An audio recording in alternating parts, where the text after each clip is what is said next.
ago, a group of humans embarked on a mission to civilize the world.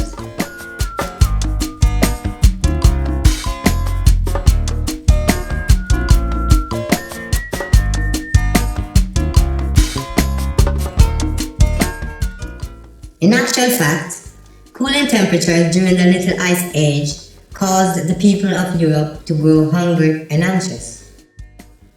Unable to unite and losing trust in the earth, landlords and traders created a system that justified exploiting people and natural resources.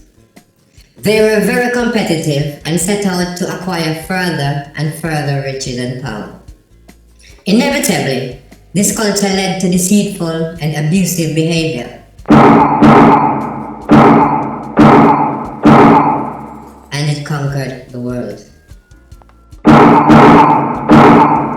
How were humans at the turn of the 21st century? Let's say they were trapped in a culture that valued material wealth more than life.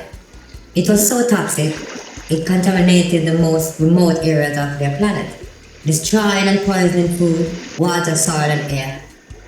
It was so toxic, movements had to be started to care for the health of their planet, or their health. Then, in the conceptual West, for their health and well-being, humans were encouraged to reconnect with nature, but it had also been decided that some life mattered more than others. And after hundreds of years of conditioning and programming, a lot of people believed this to be true. And so, humans who had not adopted the Western lifestyle were denied the right to live freely in nature. They were tortured and forced to abandon their culture.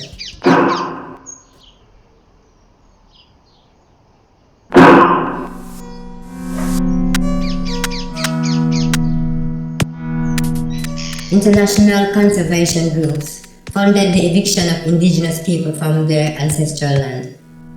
They equipped rangers with rifles to steal their land, then invited billionaire bankers to run luxury trophy hunting safaris.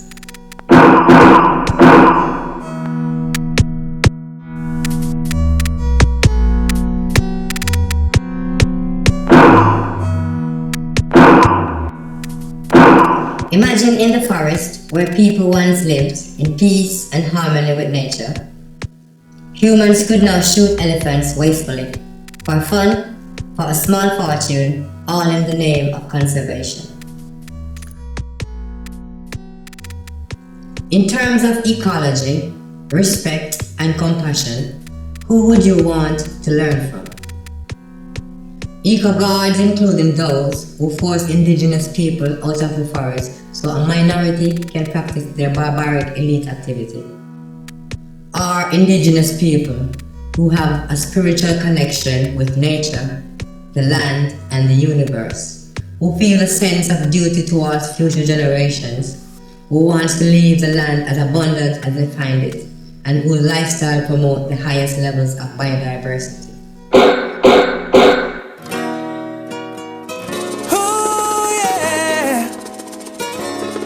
Yeah. Oh yeah. Give it up for love. Love is in full control. Love is all I have. Give it up for love. Love is in full control. Love me have spread. Love me have. Give it up for love. Love is in full control. Love is all I have. Give it up for love. Love is in full control. Yeah. Humans could have chosen to be themselves, naturally motivated by love, but they accepted a concept of reality especially designed to serve the interests of the elites. A handful of people who wanted to control, commoditize, and profit from everything. A handful of people who cleverly manipulated human perception. Once disconnected, humans grew into automated consumers, filling the pockets of the greedy. And let's say, some people's greed became insatiable. Their egos endangered the planet. Tell me now, are you happy with the way that you're living? Are you happy when you look in the mirror? Are you happy that you're contributing humans destroyed planet Earth? Not exactly. They changed the landscape and the composition of the atmosphere. Some life forms suffered, but some thrived. Narcissists were favored to bully their way up to world domination. They took pride in their greed, didn't care if anyone suffered in the process, and created a culture in their image. This was a problematic way of inhabiting the planet, as leaders were obsessing over their global empires. As people consumed and overconsumed, clean air, water, and food were becoming scarce. These essentials the earth provided for free as long as the laws of nature were respected.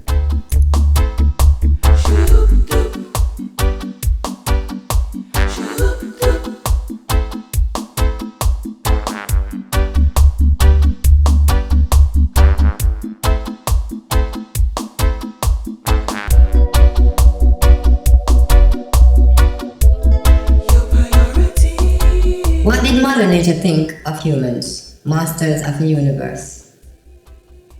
Though they dominated the world, they were vulnerable to nature's elemental forces. They couldn't always foresee nature's plans. When the earth shook under their feet, few people knew to flee to higher grounds. The people of the Andaman and Nicobar Islands survived because they knew the quake was the harbinger of a tsunami. Nature isn't impressionable. Humans were proud because insects didn't damage their crops anymore.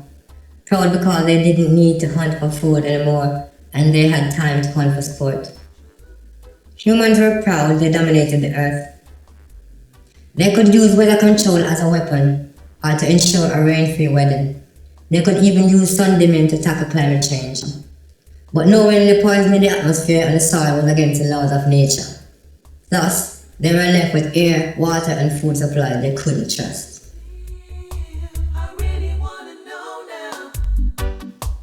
What about world hunger? Humans were told world hunger was caused by a lack of resources in developing countries, that rich countries needed to help. They watched the rich countries help powerful corporations capitalize in Africa. Those corporations pushed local farmers off the land, exploited the local people, and spread chemical fertilizer and pesticide, turning the soil toxic to crops. Humans knew industrial monoculture was harmful. They knew the food they ate and their health depended on the quality of the soil and the diversity of their diet. But there was little they could do against powerful corporations. So, as the people of Africa lost their health or their livelihood, as they found themselves unable to feed their families, they protested or migrated.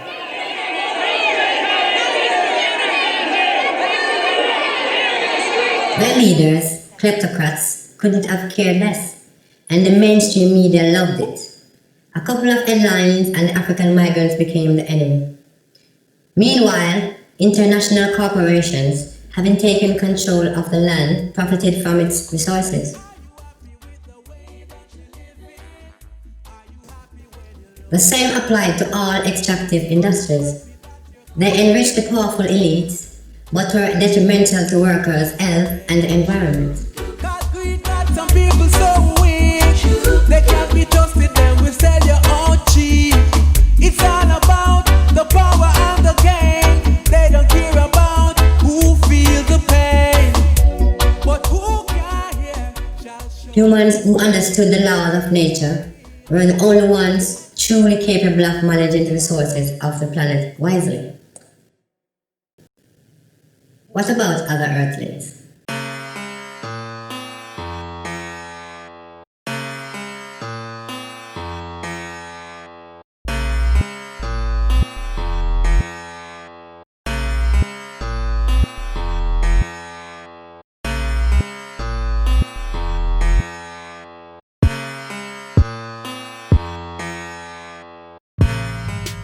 In the West, environmentalism trended. Humans dreamed of a clean planet. They beachcombed, they recycled.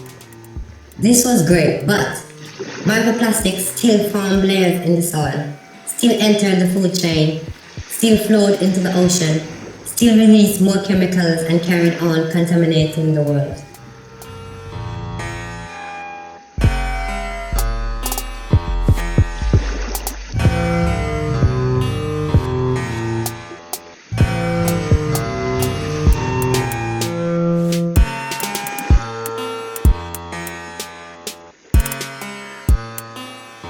Besides the plastic that choke and entangle animals, at the bottom of the ocean, human added noise pollution.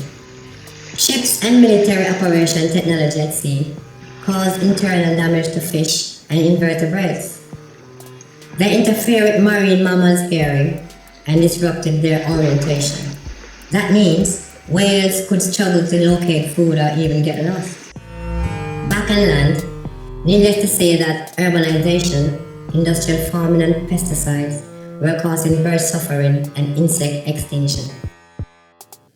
Just like noise pollution in the sea, power lines and mobile phone signals cause internal damage to insects. They also interfere with birds' navigational and tracking ability, and they too could get lost. Bees were disappearing, and so would animals, wild plants and food plants that depend on them for their survival. Sometimes humans wondered how the collapse of nature would affect them, but they didn't really know and they didn't envision their future in the natural world.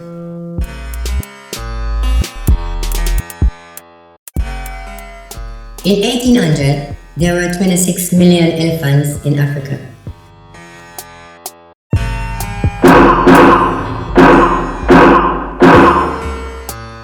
Safari hunting for wealth to Westerners and the mass production of ivory goods meant that by 1900, there lived only 12 million.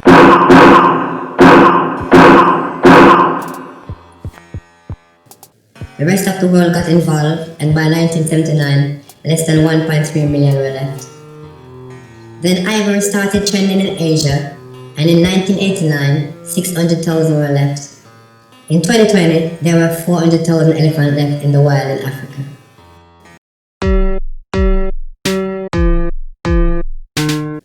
Many plants and animals had become extinct. If humans had continued, they could be left with only a few popular species of plants and a small selection of animals.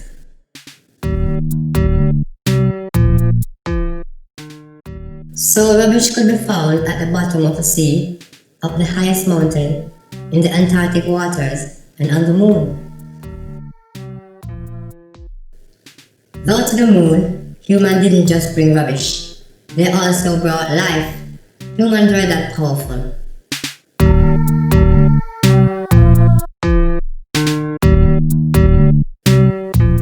In the 21st century, humans' obsession with possessions and borders didn't just stop, and it carried on causing oppression and violence. Though they lived in a universe that was once boundless, on a planet that was once abundant and free, humans found it hard to share their material wealth. They fought for their flags and built walls, unable to look for solutions beyond nation states.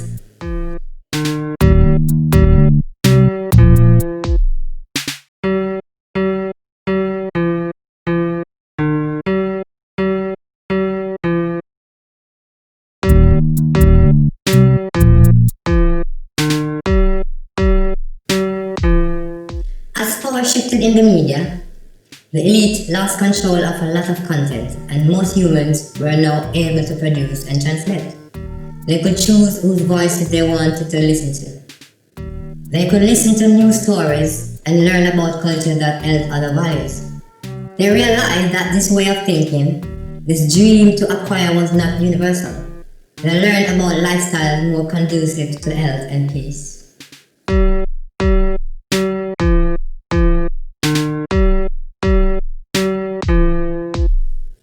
Indigenous societies seem to choose humble leaders who had a higher level of compassion for people, animals, and the environment. They understood the laws of nature. They understood their own power. They had a strong sense of identity and didn't feel the need to consume and hoard to add value to themselves.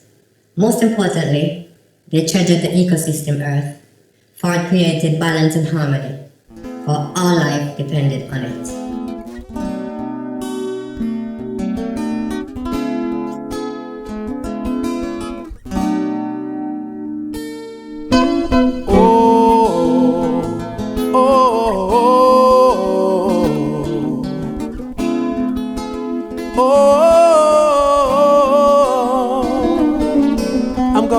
it back to the roots. Oh, I'm gonna take it back to the roots. I'm gonna take it. How humans conceptualize nature, determine how they live, and determine their planetary future. At the end of 2020, they were at a crossroads. I'm gonna take it back to the roots, where life is so natural and true. Don't wanna stray, don't wanna lose my focus. I don't wanna live my life like a circus, no.